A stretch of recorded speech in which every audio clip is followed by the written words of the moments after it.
This podcast is a member of the Voices of Wrestling Podcasting Network. Visit voicesofwrestling.com to hear the rest of our great podcasts, as well as show reviews, columns, opinions, and updates across the world of wrestling. Thank you, Chris. Thank you, Chris. Thank you, Chris. Thank you, Chris.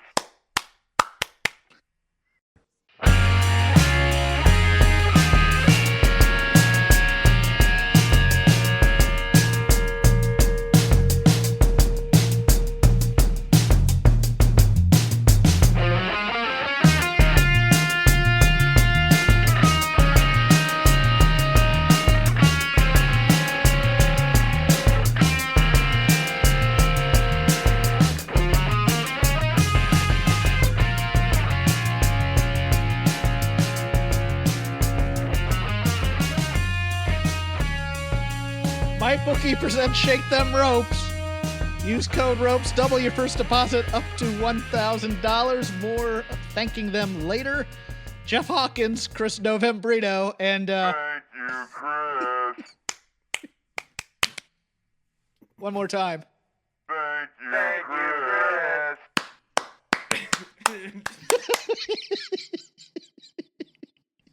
Never forget. Never forget Never forget. all that Chris has done for the show. May he rest in peace. No, I can't believe they did that, Jeff. For those who may not have watched SmackDown yet, part of the tribute to Pat Patterson was one voice saying, "Thank you, Pat." Overdubbed like 20 or 30 times with no difference in the inflection. What you heard here off the Casio, Thank you, Chris. only marginally worse than what they came up with. I understood the My Way video. Maybe don't put a picture of him with children up there as part of the flashback. More Especially on that when in it's a saying bit. I did it my way. Yeah. Can we give a touching tribute on WWE television just once? Between this and the Undertaker retirement, I don't know, Chris. This company likes to have its emotional distance, let's say. Well, I think this is hard, in a weird way. It's hard, like Undertaker's was hard, and having them back to back, because I think Vince is really feeling his mortality, right? I think that's why you didn't get more of a speech from Vince either this time around. Although, in terms of like in-ring importance, obviously Undertaker's more important, but in terms of backstage importance and being a backstage person for Vince McMahon, I feel like Pat Patterson was owed that from Vince. Pat Patterson's a genius. Pat Patterson is a wrestling genius in terms of finishes, in terms of creativity. He invented the Royal Rumble. Very well known as Vince's main finish guy for a number of years. Also the first Intercontinental Champion. I'll kind of push back a little on Chris. It's not as important in the ring, but I get it. He's not as well known as many of the in-ring performers. But yes, the first Intercontinental Champion at an imaginary tournament in Rio de Janeiro, as I recall. He was crowned. Which they mentioned multiple times. So, like, to your point about can you get a serious tribute for Pat Patterson, I think, they diminish his legacy by bringing up the tournament in Rio, which Pat would have been delighted by, I'm sure. But, anyone who looks into it goes, oh, that was a fake tournament that never even happened?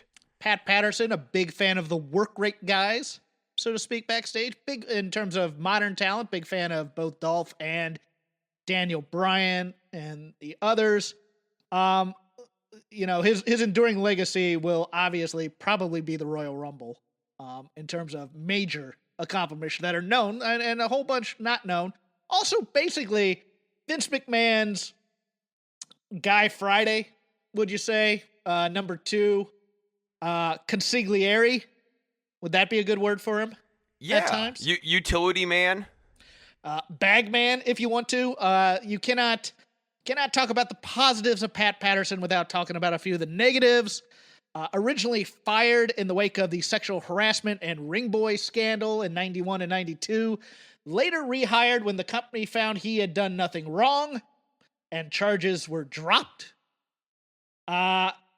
Patterson also, according to Wrestling Observer's obituary, he is the one who called George Zahorian from a payphone, told him to shred all his medical records pertaining to WWF talent in the steroid scandal. Indeed, when Zahorian was arrested in his office, he was destroying such records at Patterson's request. Pat Patterson very famously once said about steroids, the boys need their candy. Not the best. I mean, look, wrestling is I say this a lot when old wrestlers die. You have to take the good and the bad together. You can't just take one or the other. And wrestling has always been a business with a layer of scum on it in some ways. And Pat Patterson. And hangers-on. And Pat Patterson was part of that culture. The old boys culture, you know, the kind of immature locker room culture that permeated through even the Attitude Era. Most famous on screen probably as one of Vince's stooges with Jerry Briscoe. Tremendously entertaining in that role, I thought. And that role was a rib based on their function backstage. Yes. A number of tributes, including John Moxley's promo this week where he's saying the crowd will go banana. Pat Patterson, being a French Canadian, had certain malapropisms in the English language. That was one of them. But yeah, any other thoughts on Pat Patterson? I've really kind of tried to play it even here in terms of positive and negative with him. I have strong opinions on both. Well, you pushed back earlier on my take that Patterson's more important in terms of his impact on wrestling outside of the ring than inside the ring. What is the best Pat Patterson match in your opinion? I just didn't want to discount his in-ring accomplishments because I believe really big draw. Think, you talk about the Royal Rumble, Patterson's lasting impact on the business is felt in his for our generations. Career. Yes. Yeah. But even like move styles and stuff, I don't think he's not like a guy like Rick Rude who's selling style influenced a bunch of people, or like Ric Flair who's just overall work style. Not to that extent. He was a fixture in the San Francisco wrestling scene when wrestling was more localized. I believe he was a tag team partner of Ray the Crippler Stevens. Don't quote me on that. I'm just going from memory, and I don't have his Wikipedia up, nor do I want to. But he also not a big fan of what do you like to call the Cirque du Soleil style of modern wrestling, which I found very interesting because he is a big work rate psychology guy, but not a fan of modern style per se in terms of how it's evolved. So, yeah, I think you're probably right, and I think his enduring legacy, if not Vince McMahon's Hatchet Man, Bag Man, Consigliere. It's very hard for me to divorce him and Gerald Briscoe from that role because it was such a huge function of what they did in their peak days backstage when they were at the peak of their influence, shall we say. They were serving as bagmen. Yeah, pretty much. I mean, there's no other way. And it was part of the culture. You're either complicit or you're fired. So, I mean, even if it was done under duress, it doesn't make it right, you know.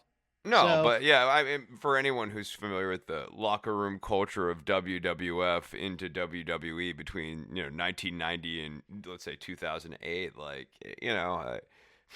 Patterson and Briscoe very much served a big function in the maintenance and the operation within that culture. Yes, it gave Vince McMahon disconnect and also ears in the locker room. So, yeah, I mean, Stooge is gonna stooge. The name was somewhat appropriate, but at the same time, he has passed away after a battle with cancer. Attention must be paid. And look, I love the Royal Rumble. I thought it was genius the first time I saw it. I saw the first one, I believe, 87 or 88 on the USA Network. I love the idea of a battle royale where not everybody starts at once. There's certain strategy that can be played there. And for me, if anybody in entertainment has half that legacy, they'd be happy with it, I think. Yeah. I don't have much more to add. I don't either. On Patterson. I really yeah, don't. I'm stretching it out just a little bit here so I can get my notes up for other things here. Braun Strowman. Thank you, Chris. I don't know what to thank you for, but I will thank you. Just, if you want, we can do a murmuring moment of silence. We can pipe in an awkward moment of silence because Hawkins was insensitive during his obituary of Pat Patterson. Braun Strowman out with a knee injury. That's the reason for this booking right now. We'll see how that rehabs. I don't have any further information other than that. I don't know the extent of it. I think he's just going to get a little bit of rest until TLC, to be honest with you. Okay. Yeah, I don't have any other thoughts on that. Cool. WWE, in partnership with AmeriCares, won Best COVID-19 Awareness Program or campaign in this year's Synopsis Media Model D Awards. Together, WWE and AmeriCares helped to educate and provide resources for COVID-19 response and relief efforts. This coming off the same day the news hit that an NXT performer had COVID, but it will not affect NXT War Games. Chris, I am teeing this up for you. It's almost too easy, Jeff. It really is. Are you kidding me? Are you kidding me with these fake corporate awards? How did they? You know who's how did they in the help business? Educate on COVID-19, Chris? Other than You know people who's in the getting business of making these fake awards now? Which is kind of new to me. I didn't realize this Guinness Book of World Records now is someone you can actually contact and get it for corporate events and get set stupid Guinness records and have them come there and certify it and If you make a donation to the charity involved, they will give you a reward. I mean, and that's usually what these are. I mean, it's a little more. Although, Who's Who in America is the biggest scam in America. Let me just put that out there. I'm actually in one volume, but all that is you pay money and you're put in Who's Who. And they do this a lot with students. You're the 1% of top students. How'd you like to be in this directory or whatever? It's ridiculous. But on the bigger front, corporate, what is it? She said philanthropy is the new marketing. This is all this is. That's right. This is all this is. Because I want to know how they educated me on COVID-19. Well, I'd like to know the process of vetting different candidates. Who else was under consideration this year? There are obviously a lot of different organizations that have done a fine job. Maybe it was just diseases that were under consideration. Maybe there was a bubonic plague, although that happened in L.A. So maybe awareness of the bubonic plague was not on the top tier of disease. The Red Death. Maybe that could Captain Trips under consideration for best disease of 2020. Now we gotta give it to COVID-19. Who's been dealing with that? How about WWE? I read this and I went, what? They have such nerve. On some level, you almost admire the audacity, but on another level, it's only so funny because this is a company that has been very sloppy and in denial about COVID-19 and its impact, and they wanted to keep running shows, and they wanted to run WrestleMania all the way up until the state of Florida. The state of Florida, of all states, was like, no, you really shouldn't. And then they didn't. This is not a company that has been really cool about COVID safety and really been thinking about the best way to make the safest environment. Even the glass stuff, they were sort of dragged into. Even wearing masks out there, they got dragged into because they had an outbreak, and then they started wearing the masks. Nearly every adjustment they have made after the first ones that you had to make because COVID was happening, where each one was prompted because of a mini outbreak. Yeah. They've been more reactionary than proactive in every sense of the word here. And I'm just trying to think, did they ever do public service announcements? Nope. I've messaged you about how, for example, The Fiend is a very popular character that you're pushing heavily on the show right now. And like, they haven't even been marketing Fiend style COVID safety masks, which would be good branding for their company, good marketing for their company, because someone's wearing it on their face, would look like a cool product that a kid would want to own and would want to wear, and would be like cool and forward looking on COVID safety. It's something that you could tout. When you're giving yourself fake awards. WWE used to be able to tout until you could speaking of other bad marketing moves, I guess like it's frustrating on that level too, because like they've really been this deep, you nailed it, a reactionary company, and when there have been so many different opportunities, like for example running WrestleMania, as we were mentioning, and doing a decent chunk of it for charity or doing COVID fundraising. At no point have they done that. This company is not cool about COVID safety. They had safety. reports that they wanted fans in the fall. That's right.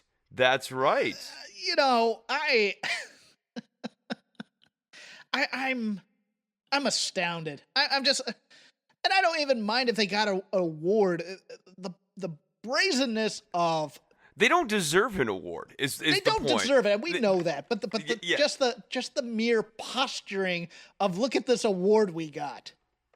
It's almost, you almost want to give them credit for the troll. No. That's what I'm saying. Like on some level, I almost love the audacity of acting like they've been doing a good job. It's when like come if to they COVID tweet. safety. It's like if they tweeted, "Look at the great job we've done in labor relations," and they just put that out there as an award, and you're just like, really? Or social media social media expansion. It's just. Oh, it's anger-inducing, and I can't speak intelligently anymore on it, other than just to say it's garbage. And because I like to throw in one news story that throws you off, the company filed a trademark for Friendship Frog, so he looks to becoming a recurring character. They're looking at doing Friendship Frog clothing.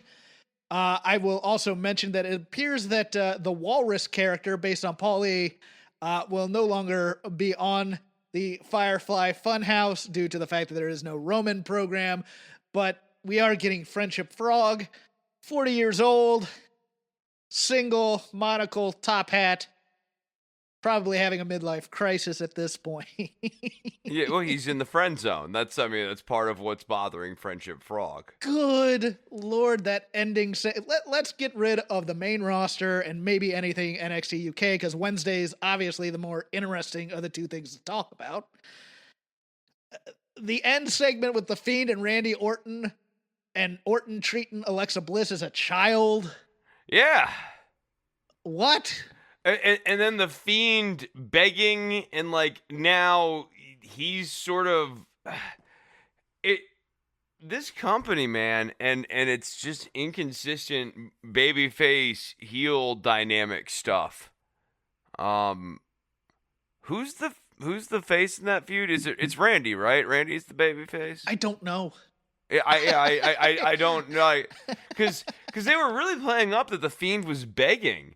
And if The Fiend's begging and he cares about somebody, and he cares about like a woman of all things, like he might be romantically interested, and what? Chris, I think we are full on, and I don't know. I may ask, because it's gotten to the point where a lot of character motivation logic is so screwed up. See Rey Mysterio last week interfering in matches. I think we may be back in the Shades of Grey period, where there are no faces and heels. There's just various shades of gray, where good guys will do bad things because it's in self-interest and it won't make any sense to us, but it makes sense to them in their internal logic. I just don't know, because this one is, is like Randy was scared last week, and this week he's like staring down Alexa being cray cray, and they're just like carrying her around like a child. And I think Alexa Bliss is doing a fine job with it's chicken salad. Yeah, pretty no, much. I don't dislike her character. I don't dislike her character. It's like she's doing a fine job playing it out. She's a stupid character. Okay, that was an Oh. interesting stop right there. I was just like, and no. And well, no, there is no and there. It's just like that's it. That's all. Oh, there that's is. fine. That's fine. Yeah. Yeah, we already got problems, as I alluded to last week, with the Hurt Business. Yeah. There was all the throwing shade on Sheldon Benjamin Yes. by Cedric Alexander. Ricochet. Oh, here we go. Yeah, your boys. Take a victory lap for your boy Slapjack. Hold on here. Hold on. Do you have a Hold on. Slapjack Yeah. song? Thank you, Slapjack. Thank you, Slapjack. Thank you, Slapjack. Thank you, Slapjack. A big win. A big win over can't miss star Ricochet. No, I mean, okay. As you know, for years I covered Lucha Underground, and Prince Puma was a key star on Lucha Underground. He had a lot of great matches, and I've, of course, been a big fan of Mr. Jack for a long time. And been following all of Mr. Jack's work since he's entered the wrestling world. And here. his brothers Flap and Black. Yeah, and and Yukon. yeah, And yeah. Mhm. There are many Jacks. There really are. Oh, there sure are. And his sister Jill. But never in my wildest dreams did I imagine worlds would collide, and the modern day everyman Slapjack would prevail over a prince. But a king always beats a prince. That's what I say. Yeah, And but he's a Slapjack Jack. is a king. He's a Jack. Yeah, but a Jack beats a prince. What? He's like King Jack. He's a King Jack. He's a King Jack. Oh, you know what? He needs to win King of the Ring now. Yeah. King. Oh, I like that. I like or that. King Get Slappy. get We this can make him man. that. Yeah, King Slap. He just walks around backstage smacking. Okay, but that is actually not a bad Friday night SmackDown angle to just do for like 6 months, where he just slaps somebody. King Slap walking around slapping guys. And then the fourth block, he has a match. Yeah, he slaps Adam Pearce. They Yep. make him go out to the ring. And oh God, we're giving him ideas. The Retribution mostly relegated to main event last week, along with I just and God bless him, he's doing another chicken salad thing. Is Ali trying to make sense of all this and really kind of doing a good job in these promos, but they're not leading anywhere. No, because they can't get booked strong enough, or with strong enough wins for this group to really be a credible threat at all. Reckoning is already a weak link here and is being made an example of. I think don't get me wrong. I'm just gonna go out on a limb here. I think that's Mia Yim because she lost the mask, and because it's live television, we can't mention that. I think they should have just made it part of the story. If Murphy didn't recognize the guy he was once tag team champions with, how am I supposed to recognize? I don't know who Reckoning is. That's speculative. You're speculating. That's my favorite part of the show. Was halfway through the match, Corey Graves. That appears to be Steve Cutler, and who He used was to be in the definitely Forgotten reading Sons. Twitter while he was doing the commentary.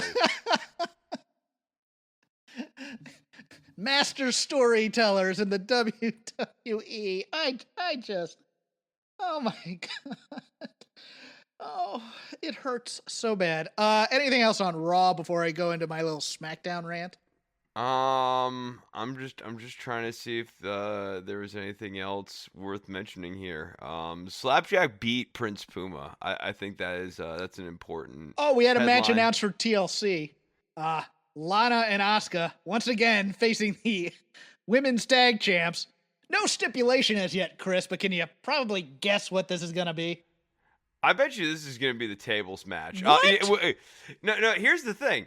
The tables match really should be Kevin Owens and Roman Reigns. And even, like, Owens was sort of alluding to that in his promo tonight where he said, like, oh, you're the head of the table. Well, bring the ladders and chairs, too. Oh, I'm here for Lana and Asuka being in a stairs match. Or something that has nothing to do with tables. And just see them try and, well, you know, she's been through enough tables. We need another. We're going to try to put her through stairs. Oh, and it's the third time, which means probably the blow-off of this ridiculous feud. Even though they beat him twice. I think Lana and Asuka win here. Do you? Do you think they pull the trigger on this? Because I got the feeling that it was like week one, it's like, all right, we're going to do this match and set them up as the contenders. And then we're going to rerun it again, and they win again. So the third time is when they lose. And then just all our investment in this entire story is wasted. You know, you're just being you're being a negative Nancy here. When do I have a reason to be positive? A positive Slapjack defeated Prince Puma on Raw this week. So mid-card push for Slapjack? Next Drew McIntyre match? Yeah, no, I think this is built into a McIntyre versus champion Slapjack match. Do we know why Slapjack joined Retribution yet? I think he's working all of them.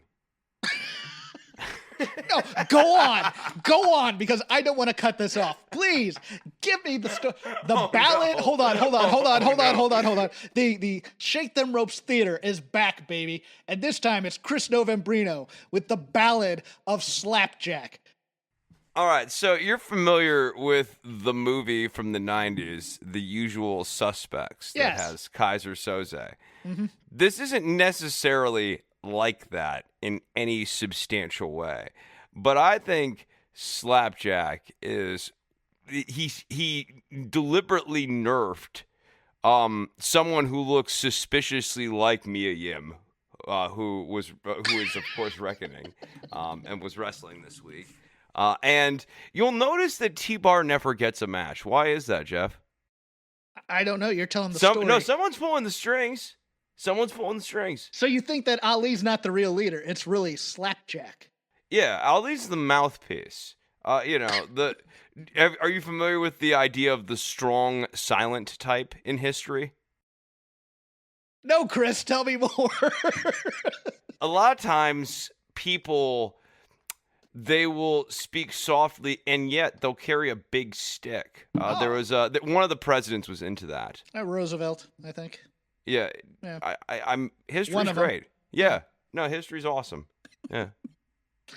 That's the story you got? Okay. Yeah, but no, I think this ends with him winning Mania, winning Rumble. Big push. Yeah. Oh, before we move on, let's take a break and thank our sponsors at MyBookie. Between the NFL and college ball, there's no shortage of games to watch, and with thousands of lines available on your favorite sports and events, you can turn your game day into payday with MyBookie. If you're the type of guy who likes to back the big favorites, consider putting a couple in a parlay for a much bigger payout. Not only do parlays make meaningless games exciting, but more importantly, they give you a chance to turn ordinary bets into a real moneymaker. And don't forget the underdogs. They have a ton of value. For example, if they're playing Virginia in basketball. The thing about the NFL is that underdogs are never really dogs on Sunday. Every team truly has a chance to win, and you do too. Game spreads, championship futures, and player prop bets. It's never too late to get in on the action.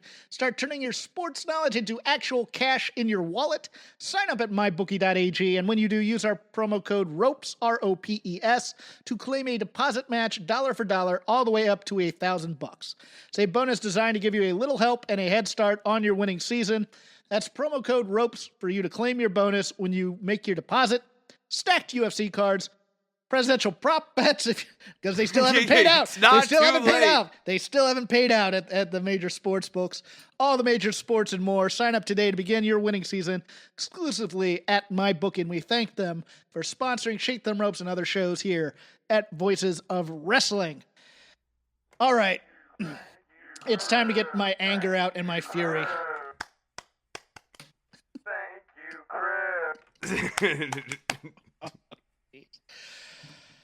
Bayley, longest reigning SmackDown Women's Champ of all time, getting beat quite a bit here to build up Natty in anticipation of this Tribute to the Troops match, which I just assume it's a tag match between Sasha and Bianca Belair taking on Bayley and Natty. And I assume Natty's going to take the pin after Bayley walks out on her. But are we just going to cool her off until Rumble season? Because I assume she's probably winning Rumble and then try and heat her up again for another Sasha match. If you think we're getting back into an era of shades of gray, like when you say shades of gray, what I hear in parentheticals is week to week. And I don't know that there's a ton of thought about what these angles are about from week to week. And you really felt that with Carmella and Sasha Banks, where those two are talking about nothing for 3 minutes. Good Lord, that was bad. Oh, it was awful. I love Sasha, and I love Carmella. Carmella can be very entertaining. But it was nails on a chalkboard, absolutely awful. It was very, very bad. You know what it is, and we'll get into this a bit when we talk AEW a little. It's the difference between they're not storytelling per se. They're looking at who they're protecting in this week and who they're making strong in this week. So right. It's one of those things where it's like, well, all right, Bayley got beat, but it's anticipation of this tag match where she'll walk out and look strong again, and we need to build up Natty because we're probably beating her next week, as opposed to what's the story we're telling? The story we should be telling is we're building up a third major star on the SmackDown brand in Bianca Belair, and they didn't do it during Survivor Series. I don't care how people watched that match. That was not a strong showing by Bianca Belair that makes her into someone who can carry the division or someone you want to see in a one-on-one big-time match necessarily. It was the character of Bianca, didn't get beat, ergo she's strong, and that's backstage thinking. That's not storytelling thinking. Yeah, I barely remember the way that the Survivor Series match finished. I will give it to you because I have it on the brain. Let's see. Ruby Riott gets knocked out by Shayna Baszler after the Carafuna clutch is held on to too long. And she rolls over. Bianca comes in, and then Shayna gets the Carafuna clutch on her, but doesn't let go after the 5 count and gets disqualified. And then she gets into a brawl with Nia on the outside, and both get counted out. Cool.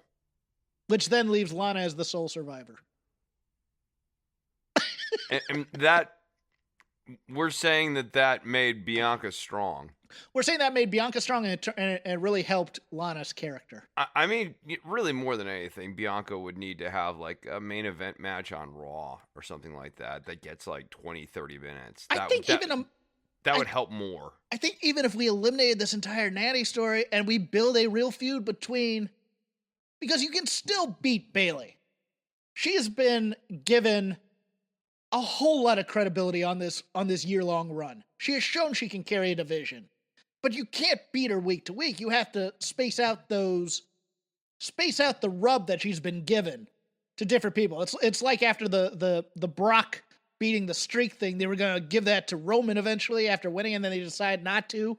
So it turned into a mess on all counts, and nobody ended up getting built from that.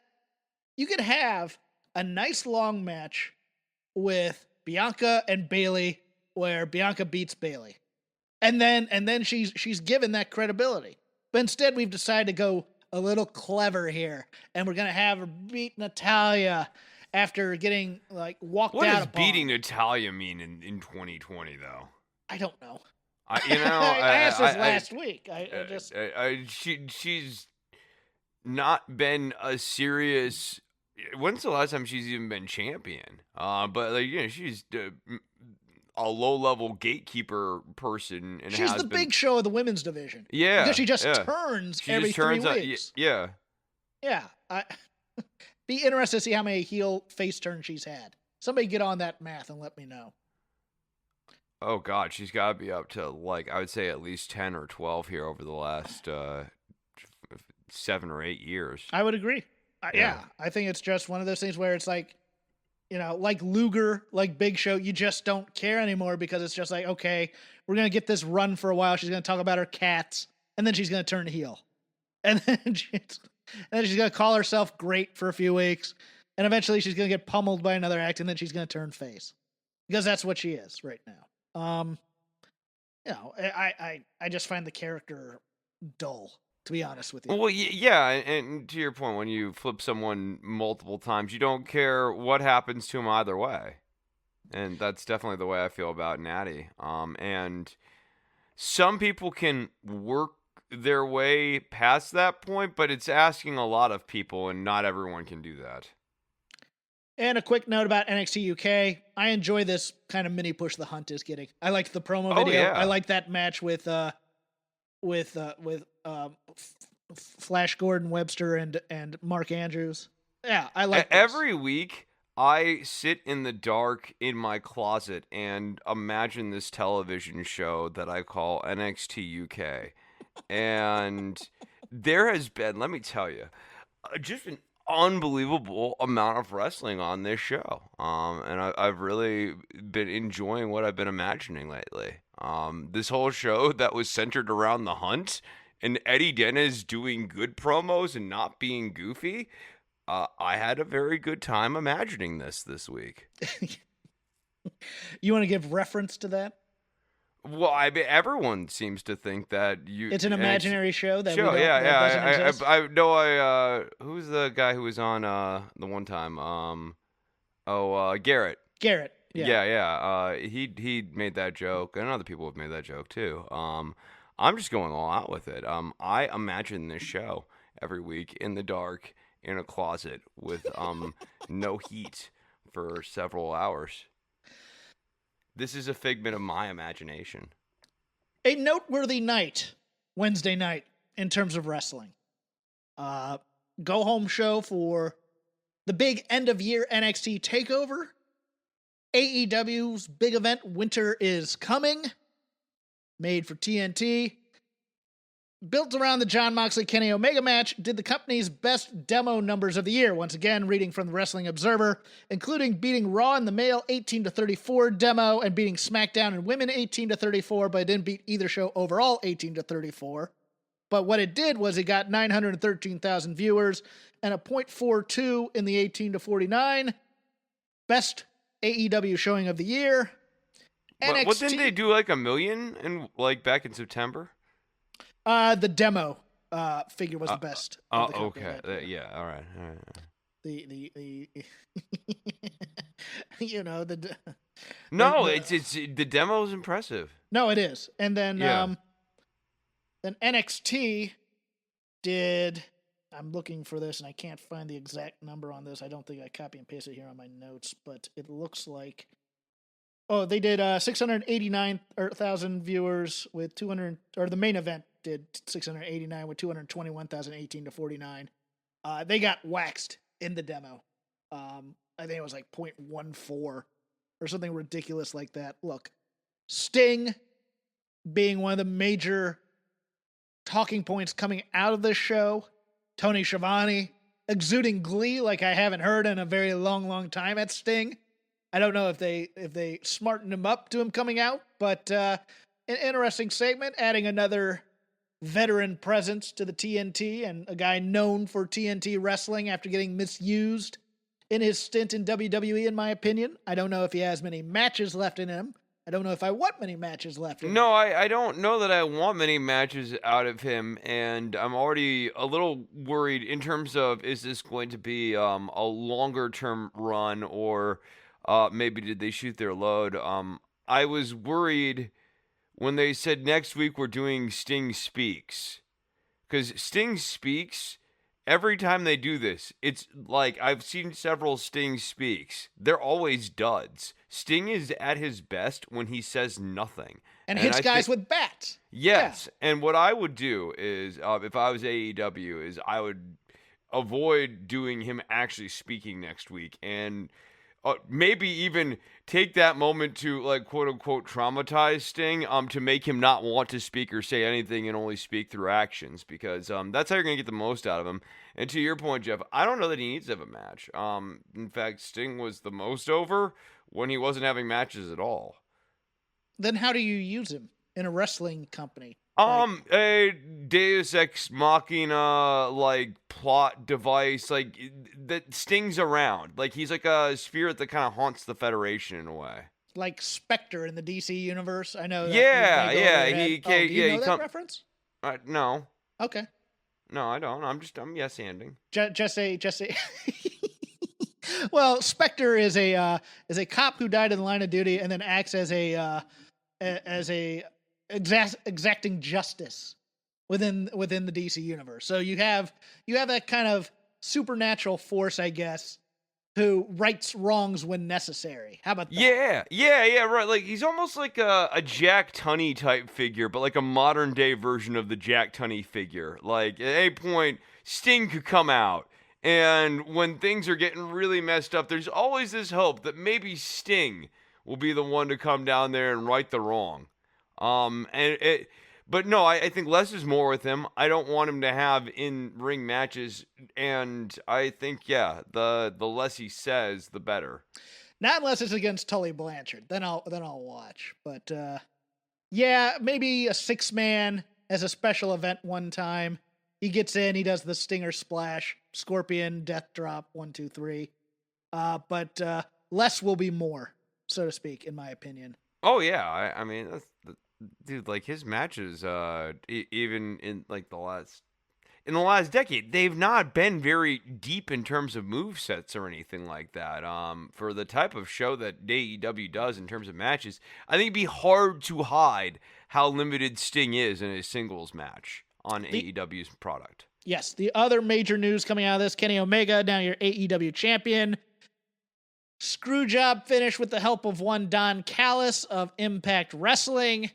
The end of the night, eyeballs were drawn to Kenny's appearance on Impact Wrestling on Tuesday nights on Access.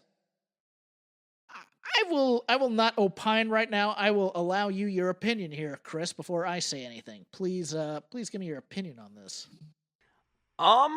So I think on one level, you have to admire how Impact Wrestling manages to hang on the precipice of death without ever dying and always finding ways to stay relevant. Now going into their third decade. Like, they're way more relevant than they should be. They should have gone under as a company a gazillion times, but like they have some degree of continuity. I think for their part of this is great. For Don Callis' part, like, this is the masterstroke.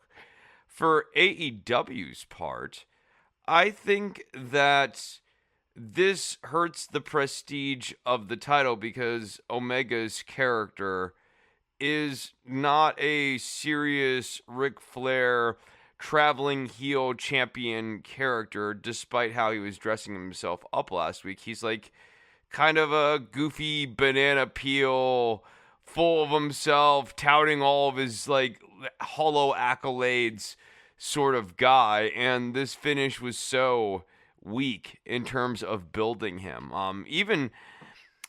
Even the screw title change, the big ones back in the day, like when they would do a screw to really build the heel champion, the screw would feel like big. It'd feel like a really big moment.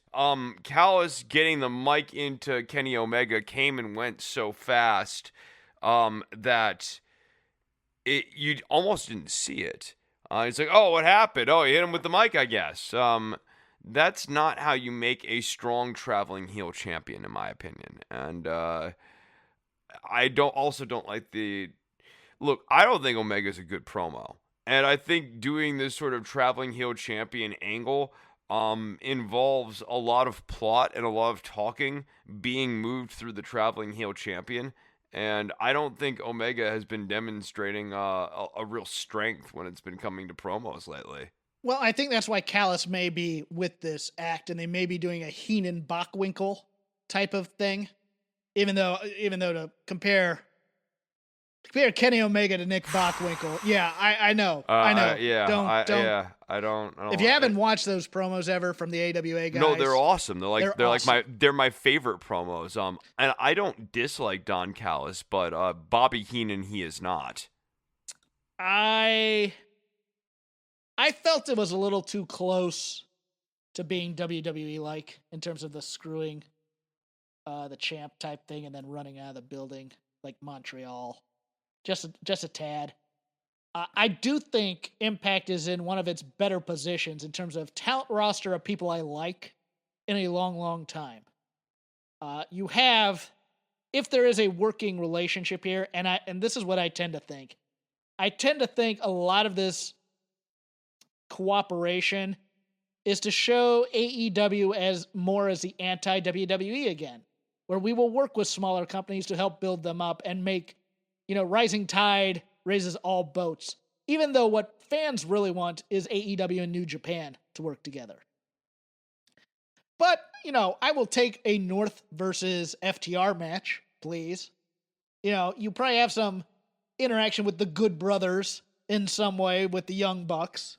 Yeah, no, I think it spruces up divisions. It allows for a little bit of rotation from shows. It allows AEW to essentially get free cameras on their talent and get free content. You mean TNA or Impact versus AEW? Because I don't understand what AEW gets out of this at all, other than being generous. Access to the talent. I suppose. Okay. Yeah. But yeah, no, I guess you're right. I think for TNA or Impact gets they get the benefit of the cameras, and AEW gets the benefit of an expanded roster, which is a thing they need. AEW needs an expanded roster or Impact? Because AEW has a bloated roster where they can't use all the guys to the point where they're doing 2.5 hour darks on YouTube to Are get they really? guys reps. Yeah, that was what it was last week. I don't know what it was this week. Whoa. 2.5 hour darks? Yes. Longer than Dynamite?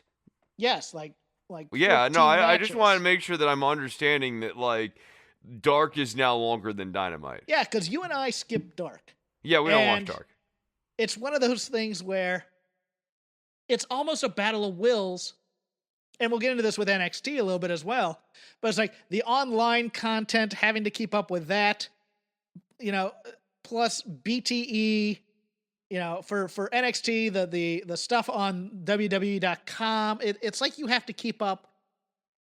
It's almost like they're requiring you, if you want to be a completist, they're going to take up all your time, and it's a battle for, okay, you got to pick one or the other. But the question I was going to lead to originally, before I got off on that tangent, thank you, Chris. Oh, yeah, that was the worst tangent we've ever been on. I'm sorry to the listeners. No, I was hoping for the keyboard there. Thank you. See, timing is impeccable by me today. I nailed the claps. Does either... Never mind. There's a joke there, and I'm just going to go through it. Does Sting or the Omega being champion going to different shows / being the champ, does either expand this pie of about 1.5 million, and we'll include Raw and SmackDown in this, to 2 million viewers that are actual wrestling fans these days? Or is it just something that fans of the product already are just going to talk about? It'll get them excited. It might bring viewers from one Wednesday show to the other, but it won't expand into wrestling being cool per se. I think what would get additional eyes on the product is, and I'm aware that this is not what's going to happen, and this is a proposition that will probably upset some in the audience, but an extended angle between Sting and Shaquille O'Neal, who are two people associated with this. You don't even necessarily have to have them touching, but like everyone else on the roster, they're just dudes on a wrestling show. Because, like, wrestling doesn't have that level of cultural saturation that it once did. People still know who Sting is. People don't know who Shaq is. And if you say Shaq's having, like, a feud with Sting and they're doing it on this show, AEW, I think that might get some normie people, so to speak, to watch that angle and check out AEW to see the Sting versus Shaquille O'Neal angle. But... Does Sting move the needle in and of himself? Not necessarily. But yeah, like, as I said, Shaq might be a tool they could use, and Sting versus Shaq might be a tool they could use. Like, to me, a guy who can't miss promos. You know, if you get 2 or 3 of those guys, that will move the needle for me. And I think Moxley is close. I think MJF could be that guy, but he's now... I don't know. He's kind of veering towards the meta a little bit. I just don't know. I don't know what expands an audience base for wrestling, which already has a knock against it for being hokey. Like if you talk to normal people and you talk about professional wrestling, they just go that fake stuff. It doesn't matter how good it is. I will tell you the common response I get, because I just walked into a gas station this week, and I heard on, like, the radio, the clerk was listening to behind, like, the glass and everything. He was listening to something that was about wrestling. Or at least they were talking about wrestling on the radio. And did you plug your show, Chris? Come on. No, I didn't plug the show. No, I'm not that much of a cad. I am. Are you? Yeah. No, I do. I just, like, I'll ask someone if they like wrestling, right? The response I get so often is this phrase, back in the day. Yeah. Back in the day. It's cool when I was a kid. When I was a kid, back in the day. And I don't know if that's just because children are prone to, talking crap and fake fighting. Yeah, I mean, there's something about jumping off the top ropes and hitting the elbow drop and stuff that is cool. But, like, I think there's something more to it. Like, the fact that Ric Flair hasn't wrestled a good match in, like, 15 years is... And yet he still has people's imagination, people still who like the woo and everything like that. It's a testament, obviously, to the longevity of his career. But people still talk about Macho Man, and Macho Man hasn't been with us for a long time. Yeah, the iconic character, the strength of character, in addition to being a compelling in-ring performer. And I just... Look, I love AEW, and I know a lot of people have a lot of emotion invested in, well, if you put on good 3-4-star wrestling matches every week and you do something like a PWG Super Indie on television, it'll draw viewers, and I just have my doubts. I have my doubts about that. No, it'd have to be like big promos and stuff, but yes. But to jumpstart new eyeballs, pop culture angle. So, like, as weird as it sounds, like the Jay Leno stuff and the Karl Malone stuff on WCW, that was part of what got normal people to tune in and see what the hell was going on in that WCW show. Let's see if he falls on his face. There was kind of that almost like when they watch like the big thing these days around the holidays. The Mike Tyson, the Mike Tyson thing. No, I think that that's a really good example because God, I got stuck watching that thing over the weekend here. This is not on the show slate, but I got stuck watching that thing, and people were talking about that constantly, and the quality of the work was crappy. It just had. Oh, it was a complete work because there was no way that was a draw. I mean, I also agree with you on that front. But the whole thing was to get people sucked in to watch it. Yeah. To see if either would get knocked out or if they would really start throwing blows. And then it was an entire work throughout the way to set up for a rematch, in my opinion. Yeah. I do. I think it was promoter BS, work enough to be good. And then the judges, which... they said they weren't going to be judging, quote unquote, but we decided to bring in judges anyways, as opposed to it being an exhibition. We're there to basically call it a draw no matter what happened, so that people would then buy the next one. But what I was going to say was they were watching Leno and Karl Malone almost as a freak show, much like they watch live musicals on network television to see if anybody screws up. Yeah. Yeah, that kind of thing. It's a gawk quality. I mean, it's so not yeah. interested in wrestling though, so that's why I kind of go, is there any staying power to growing the pie or anything? You have to have a good show built around that angle. So, like, Sting and Shaquille O'Neal are not going to sell AEW for you. You're going to have that as, like, a main event thing. Or, Jericho and Shaq and Sting involved in some angle, because Jericho's song's somewhat popular. You have something like that going on in the main event, and then you have other good matches along the way, and a signature promo or something. Build something that might draw people, but like, it takes a long time. Does AEW get over 1 million next week? No. Okay. No. I mean, I'd like for them to prove me wrong, but I think they hit 1 million once. That's basically their cap. I don't see them getting 1 million next week. Is there anybody on the roster who could cut a promo so compelling that they could grow to 1 million, in your opinion? I thought MJF at one point in this year, and I'm sure he can get back there, but not right now where he's at with this character and this current feud. Like Moxley's promos, don't think he's like a needle mover like that. No. Okay. Yeah, no, I'm not trying to be like cruel or mean or anything like that. I'm sorry to put you on the spot like that. No, I it's a good question. I don't. I like good promos. And it doesn't need to be, you know what? And I'm just going to lay this out there. You don't need a large audience. Like ER used to hit 30 million every week on network television. You just have to have... George Clooney was dreamy, though. Yes, I know. I know. I'll never look like him. Look, Anthony Edwards. Everybody loved I'll never Goose. look like him either. But the thing was, you can now succeed as a niche product. You don't need to necessarily grow out and be, water cooler talk every week. You can be the show that, 1.5 million people. But you want to see some movement in this brand, right? We're not.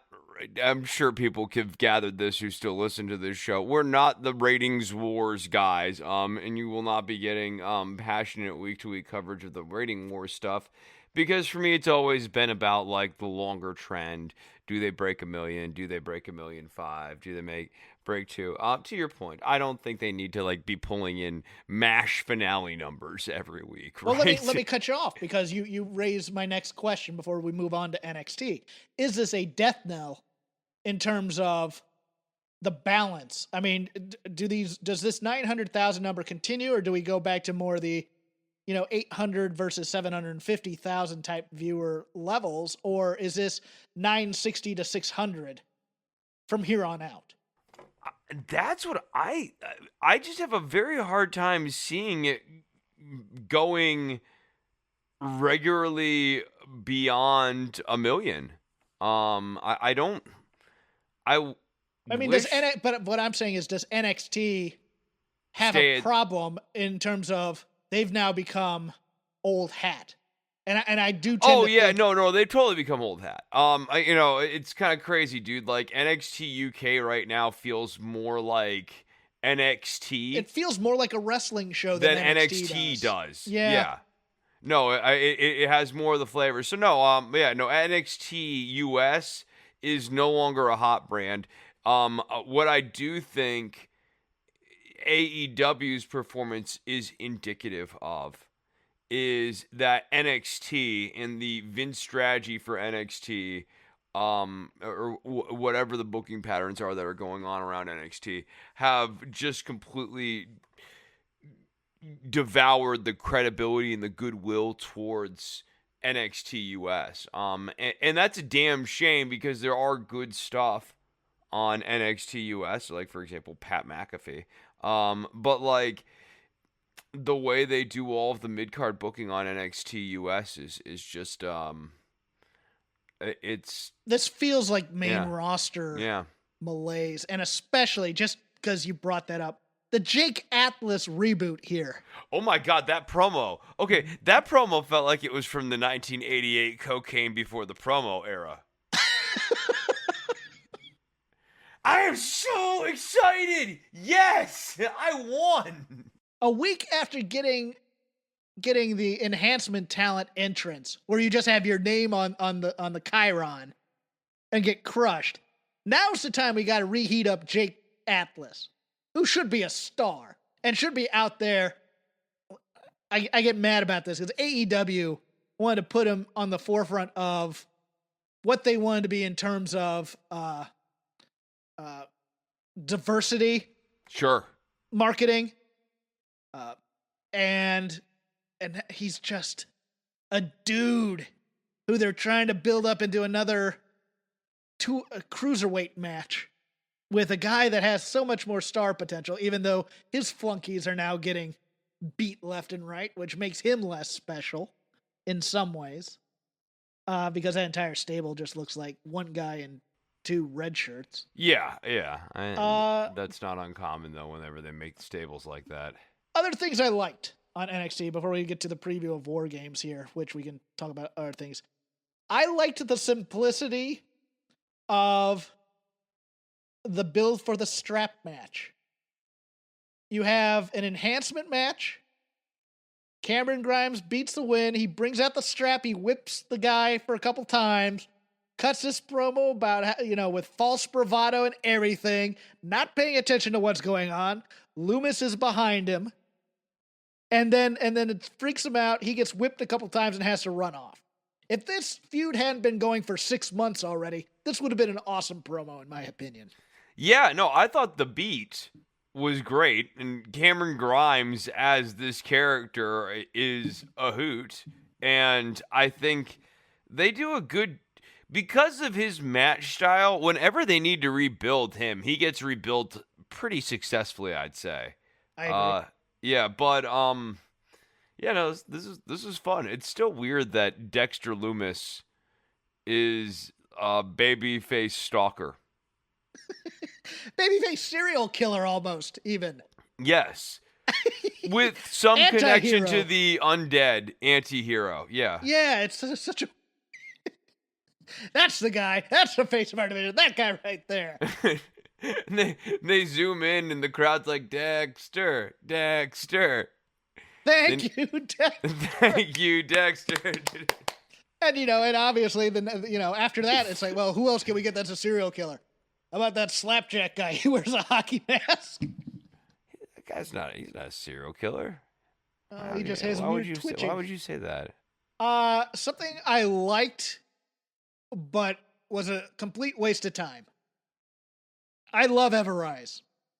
I want Malcolm Bivens to be their manager. Malcolm Bivens making a very short cameo on this NXT show during the Timothy Thatcher segment. I liked the after the match promo from Everrise Yes. where we arrived.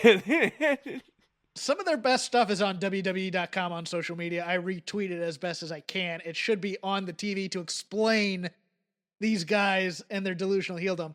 I like that they're in the ring. I like that Imperium comes in, kicks their ass, throws them out of the ring. I like having the grizzled young veterans versus Imperium. I like having teams of self-interest eventually colliding. I don't mind heel versus heel matches in that way. What I do mind is 20 minutes of wrestling before Everrise comes in and makes this a total schmaz DQ. It's the correct booking thing. It just is way too much time before pulling the trigger on that. Right. Because there's no point to it. There's no story being told here other than these two great teams are eventually going to fight, probably in a 3-way where Everrise gets beat. I would actually but I love all 3 of these teams. This strong tag division warms the cockles of my heart, Chris. I love this. When they tease the 3-way match, it makes me think Everrise will get a delusional heel victory here somehow. I wouldn't mind that either. Yeah, no, I wouldn't mind that at all. I think that would get these two going. Look, I like Grizzly Young Veterans. I like Imperium. I like seeing these guys clash. I'm here for this match. I almost want them to do a throwback to NXT UK. Yeah. Mention their time there to kind of build this history between these two factions not liking each other. But I love all three of these teams. There's not a good guy amongst them. Don't get me wrong. I think so. They'll probably end up like throwing in a Breezango and making it a 4-way, which would just ruin it. I hate that because I think it's so much more interesting to take these three teams that are all kind of unlikable and decide that you're going to try to emphasize like the positive qualities of one of them. And the easiest one, in my opinion, to do that with is Zach Gibson. Just like Zach Gibson go out there because he's such a compelling talker. He can compel you in either direction. We'll talk about the rest of a NXT show in our TakeOver preview. Once again, the usual 5 matches to keep us interested on paper. It's an interesting card, but again, I don't doubt War Games, and I don't doubt NXT takeovers. I have a problem with War Games in some instance because I've been listening to the Lapsed Fan do their recaps of each year's War Games, and there's a point that was made on there that I feel strongly about. A War Games match should not just be a match you could do in a cage. There should be a point to this, and it should be more vicious, more brutal, more fight-like, versus doing big moves off tops of cages and stuff. I like having the top there, but this is what we're going to get every year, and so I have to be happy with that. Opening up, Timothy Thatcher versus Tommaso Ciampa in a singles match. Here for this. Problem is, I didn't want Thatcher tapping out 2 weeks ago to make him weak. I just wanted two bullies fighting each other here, Chris. What's wrong with that? I liked that Thatcher got Ciampa out cold here, but that might have even been too much, and you're dead on. Him tapping out a couple of weeks ago to Kushida was really kind of ridiculous. I also like that the students have kind of drank the Kool-Aid. Well, they can't all be bad students, right? It would kill Thatcher if every one of his students was secretly loathed him. Like, what does that say about Thatcher's intellect? So but we have to keep together to keep, the school requires that we stay together, everybody. Well, yeah, I think, also they, Thatcher just points to Austin Gray and says, this guy's not doing anything, or August Gray. Well, he's paying the dues, he pays the monthly dues, and, we need to keep... Thatcher's school is just like an improv theater. He pays the dues to keep the rent going, so we gotta keep him around, even though he's a lousy student. The Thatcherite Citizens Brigade. Oh, that pops me and 3 other people, but it's great. Oh, now I want levels. Well, you're not a strong enough student to go to level 2 of Thatcher Can. You're gonna have to repeat level 1, but we'll give it to you at half price. That'd be great. Basic headlocks, he makes you retake basic headlocks because he quote unquote finds flaws in your techniques. I've taken level 1 3 times. Why can't I go to level 2 with my friends? Well, you gotta learn the basics before you can do the advanced work right now. I just want to see that you care about hammerlocks. They're important. You just don't have the Thatch basics just yet to do deep... I almost said deep scene work, but, we have industry coming and we have a reputation to maintain. Oh. You're out here and you want to do bridging suplexes. You don't understand the fundamentals of a takedown. You need to learn an ankle lock first before you start doing that fancy stuff. Single leg crab. Again. Other leg.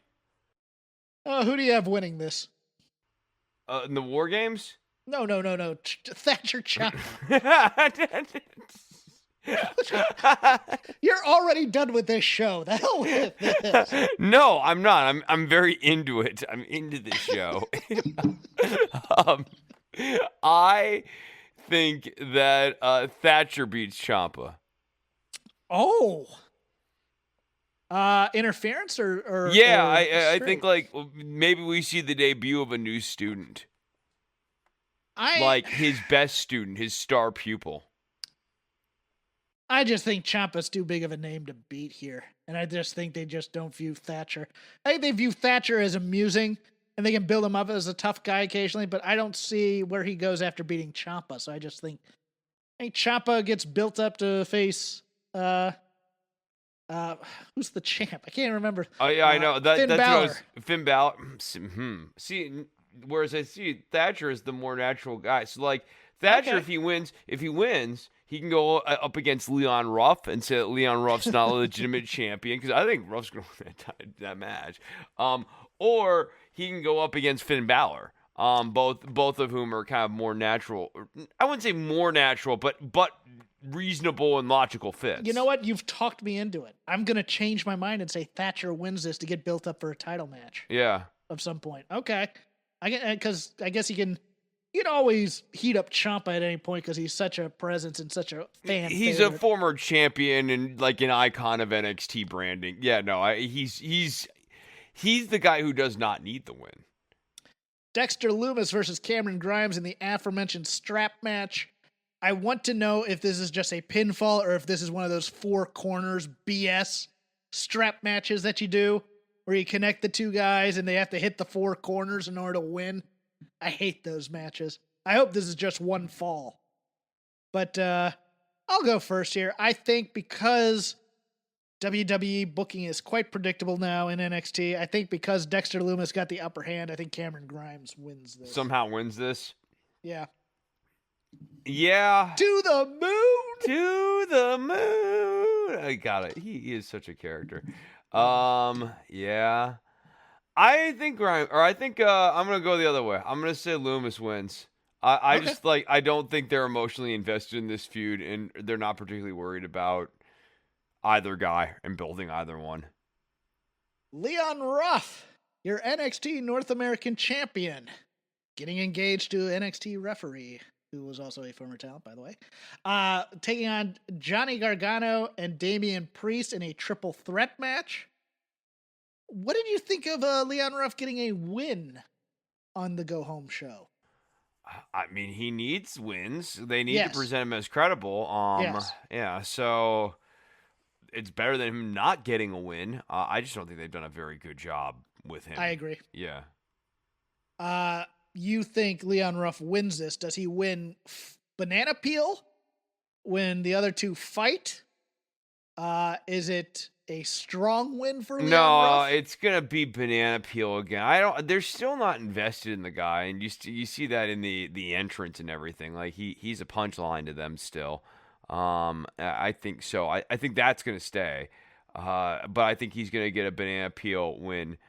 It might even be a banana peel win that overhypes his confidence and makes him a dick. Almost heelish. Yeah. Yeah. That's the fear here. And Yeah. I'm just like, God, can we build up an underdog to be a Yeah, can we likable just fella? make me like this guy? Because he's right on the edge of delusional baby face.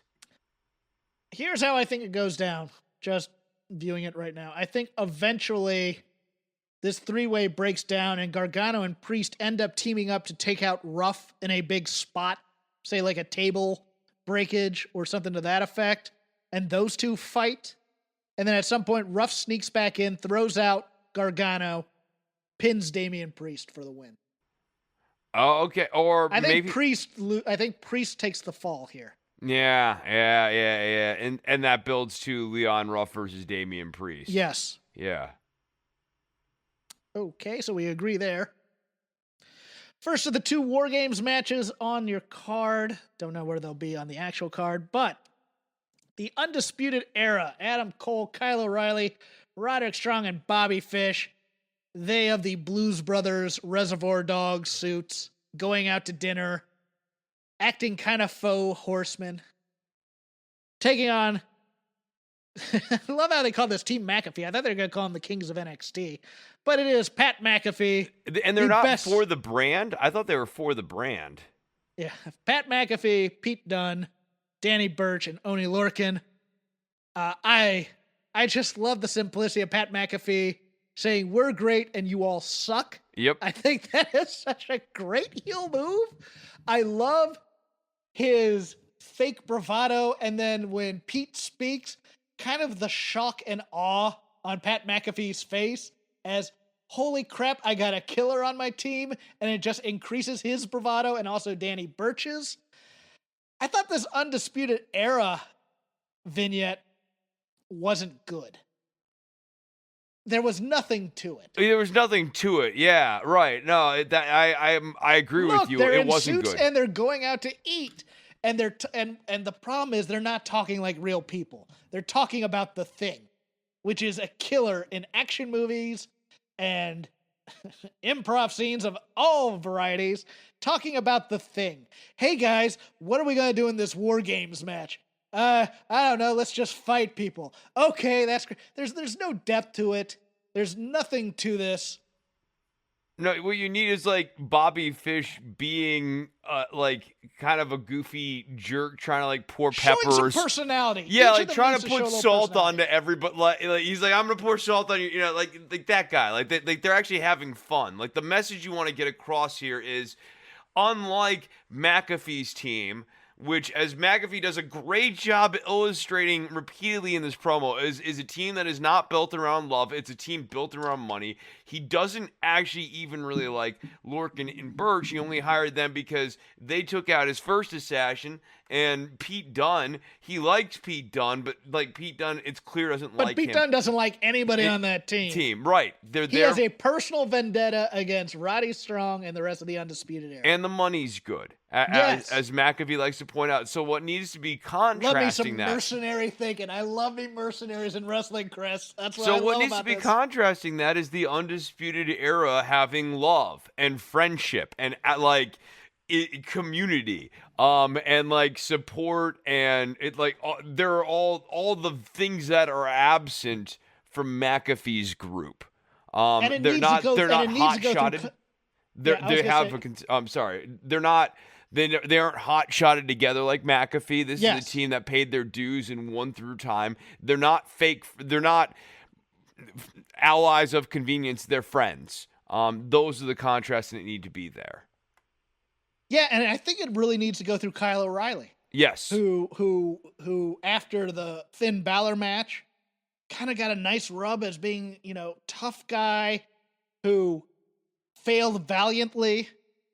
I know at the time they're going to have Roddy and Fish turn on him, I think. But at the same time, also in this ladder match, failed valiantly while getting screwed out of that. He needs to be kind of brooding here, and the rest of the guys need to kind of be rallying around Kyle as, hey, look, we're still great. We haven't lost anything about this. We've been in every War Games since the inception. We need to really... Oh, Adam Cole giving Kyle O'Reilly a big pep talk. Yes. And talking about how he really looks up to him. And how, like, for a long time, everyone from the outside looking in looked at him as the leader. And, he was the champion and everything like that. But he always thought that Kyle was the toughest guy. And over the last month and a half or whatever, he's really seen that out of Kyle. And he really respects and admires him. And maybe end it with, like, hey, can you teach me that elbow thing? Or something like that at the end of it. To just get over that Kyle is formidable. And And more importantly, that Adam Cole has shifted from back when he was champion and now kind of is a little more humble, a little wiser, and a little more open and a better leader. Who wins? I think that McAfee's team wins. Okay. I think I agree with you. I think McAfee's team wins. Do we see the dissolution of the Undisputed Era in the process? Ooh. What would be interesting is if McAfee's paid off somebody in the UE like Roddy. Okay. Do you Like think that happens? That's what I'm asking. Let's put it on the line. Let's make a little prop bet. Let's make it Does interesting. Roddy get bought off? Is the Roddy betrayal? Yes. I'm going to say, I'm going to say it's Roddy who's the betrayer, and I'm going to say the Roddy Back betrayal. to teaming with Pete Dunne after turning on him, huh? Because that's part of this story. That would actually make a really fun next chapter for McAfee trying to manage that. Dunne and Roddy in the same stable, and he's just trying to manage it all I love with that money. idea. No, I love that'd that be idea, really. Chris. I don't know if they do that, but that'd be really fun. Yeah, I know it's fantasy booking. I but know, love that idea. but it's intriguing. Yeah. Yeah, or I guess you could buy off Fish if you don't want to get that fancy pants with Fish it. is easy to beat. Yeah, and I don't say that's the that. other I don't thing, say too. that derogatively, but he's No, I like always the Fish, guy but yeah. who takes the fall if you need to. Yeah. So I think McAfee's team wins. I will say nobody turns in this match because I think the women's War Games is going to be convoluted as hell, and I'll tell you why in a second. But I think they just beat them straight up, and then there's dissension amongst the four of them, and they tell this story, and eventually they get back on the same page. And then we get to the women's War Games match. Team Shotzi Blackheart, Ember Moon, Rhea Ripley, and Io Shirai. No surprises forthcoming as yet. Versus Team Candice LeRae, Dakota Kai, Raquel Gonzalez, and Toni Storm. Shotzi Blackheart wins the person advantage in this match, which ruins the entire psychology of War Games. I know. Unless you do one of two things.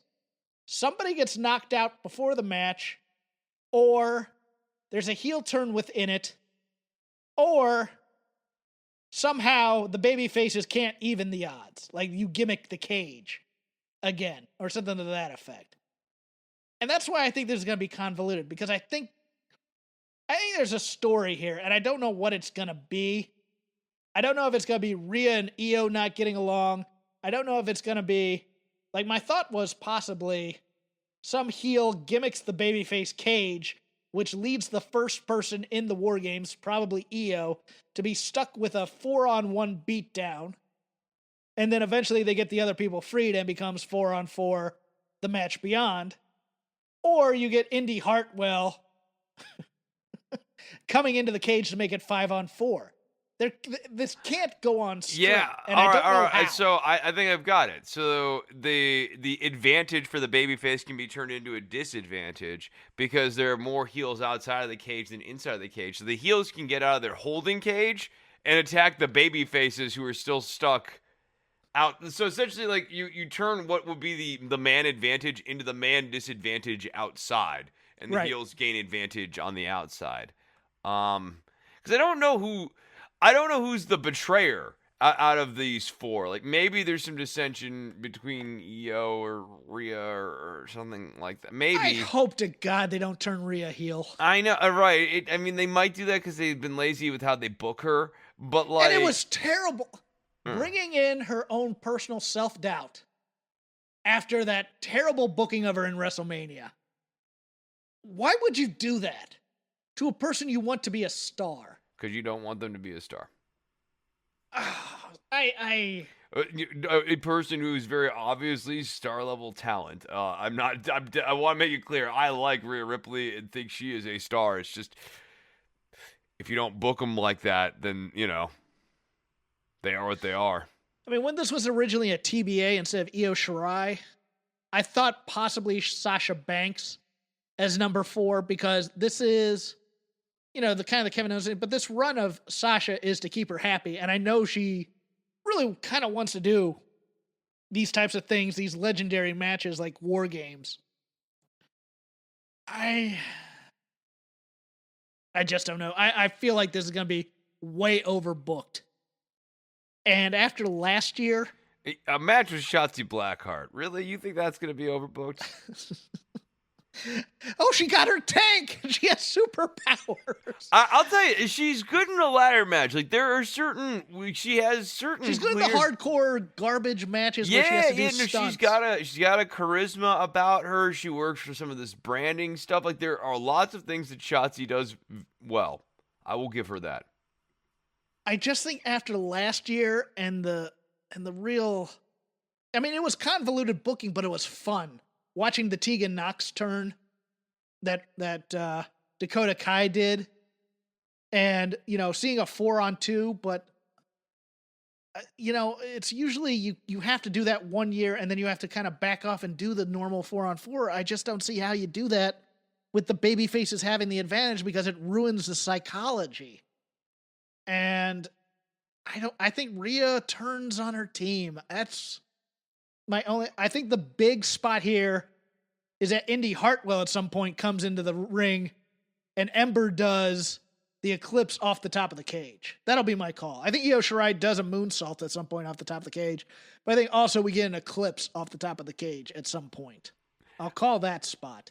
You just reminded me of a thing that I almost failed to mention, and I think it's worth mentioning because it was almost not memorable at all, which was Jeff Hardy once again nearly killed himself during a meaningless match here this week.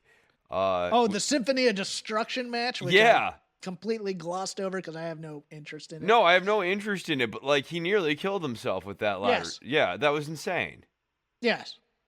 Well, it's big moments. Got to get those big moments in. But yeah, Jeff killing himself as a 40-something-year-old man who they think is 20. He's not indestructible. It's hard to watch now. Yes. It makes me uncomfortable. I heard commentary get kind of uneasy calling that spot. Watching them play it back and rewatching it, I did not. I don't like watching him do this to himself, especially for nothing. For nothing in these nothing matches. Yes, because he has a limit now, and he's not the superstar he once was. And they make him go out there and act like the 20-year-old Jeff Hardy still. But we're getting off track here, and the booze is flowing. So time is not on my side. Okay. Okay. It feels like the psychology of this match is babyface's win to get back at the destruction of Shotzi's tank. I feel like that reveal's coming, Chris. I feel like that's part of this match. Oh, maybe Indy Hartwell gets ran over by the tank.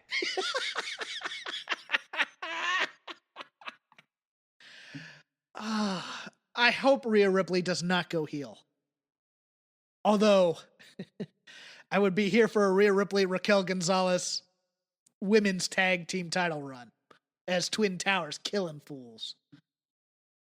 But you got Toni Storm on this heel team, and you got to keep her strong too, I think. So, give me your pick, and I'll try and rationalize.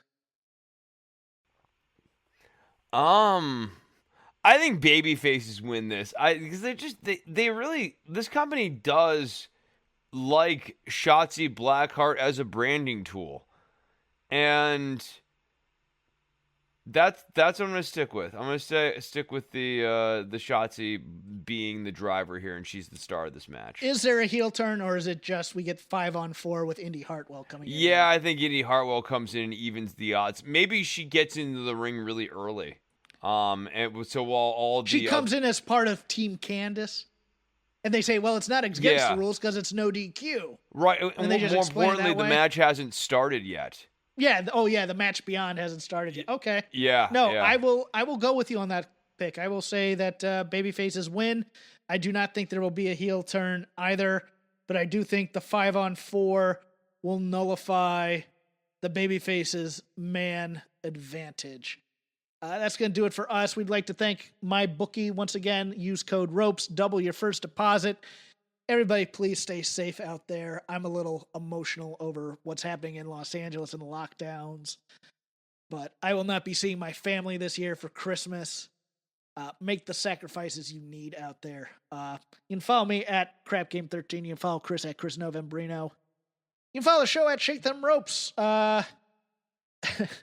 How heavy is politics right now for your don't worry about the government, Chris?